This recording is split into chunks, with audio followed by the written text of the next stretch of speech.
아마 제가 초등학교 시절 여름 성경학교에서 있었던 일인 것 같습니다.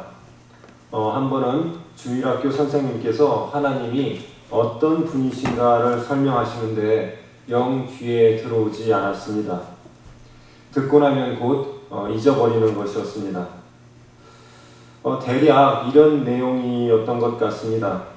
하나님은 불변하시고 전지전능하시고 무소부재하시며 등등등 전형적인 그런 설명이었는데, 물론 어린이가 이해할 만한 말로 풀어서 설명은 하셨지만 마음에 와닿지가 않았습니다. 아무래도 너무 추상적인 표현들이 주는 한계가 아니었나 생각됩니다. 사실 그런 경험을 저뿐만 아니라 여러분들도 대략 한두 번은 겪었을 것입니다. 그런데 문제는 이러한 경험이 어린 시절 아련한 추억으로 끝나는 것이 아니라 성인이 되어서도 하나님에 대한 이해와 체험을 커다란 장애물로서 그 체험에 커다란 장애물이 된다는 것입니다. 우리가 하나님의 모습을 추상적으로 이해한 나머지 그분의 실체, 곧 우리들이 숨쉬고 살아가는 이 세상 속에서 하나님의 구체적이고 역동적인 모습을 파악하는데 우리가 실패할 가능성이 있다는 것입니다. 하나님을 체험하는 것은 고사하고 하나님에 대해서 올바른 지식조차 배우지 못한 교인들이 허다한 교회는 어색하게도 하나님을 만나기에는 상당히 불편한 장소가 되어버리고 맙니다.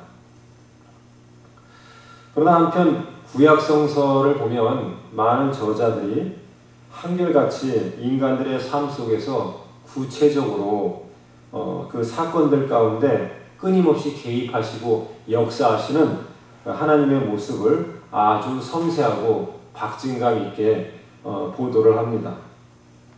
이러한 말씀 속에 하나님께서 그 역사하시는 그 하나님의 그 무대가 바로 우리의 삶의 현장 속으로 오늘에 이어진다면 참 생각만 해도 흥분되는 일이 아닌가 생각됩니다.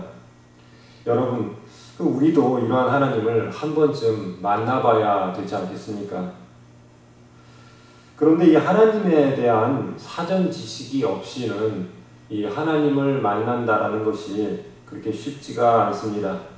그러므로 저는 먼저 우리가 이런 하나님을 체험하기 위해서는 사전에 그분에 대한 지식이 그분의 특히 그 성품에 대한 올바른 지식이 있어야 하는 것이 필수라고 봅니다.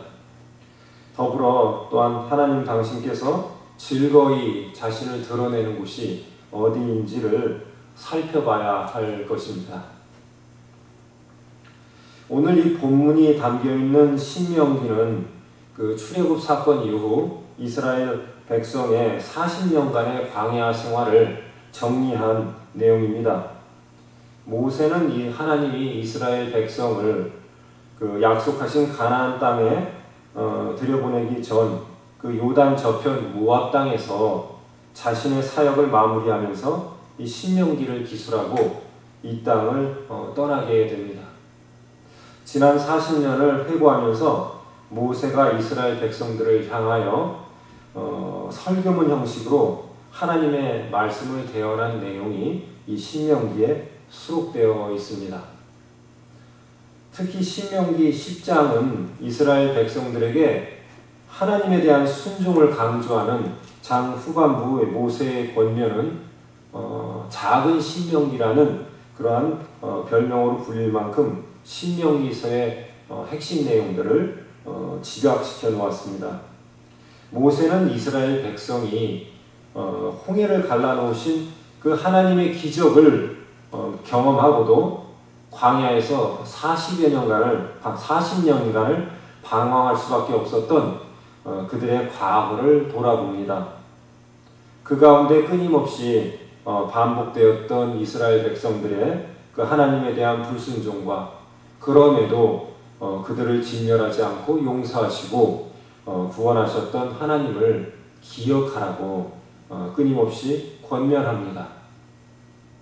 이스라엘 백성은 수없이 반복되는 과정을 통해서 하나님의 성품을 웬만큼 체득할 만도 되었을 텐데 모세는 여전히 또한 그들에게 권면합니다.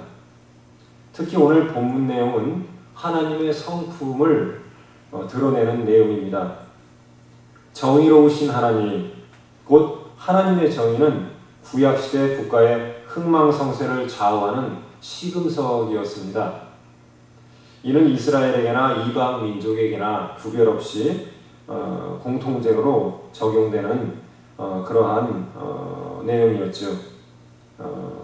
또 더불어 또 다른 하나님의 성품은 곧 약빈자 보호 사상으로 이어지는 사실상 구약 율법의 기본 사상입니다.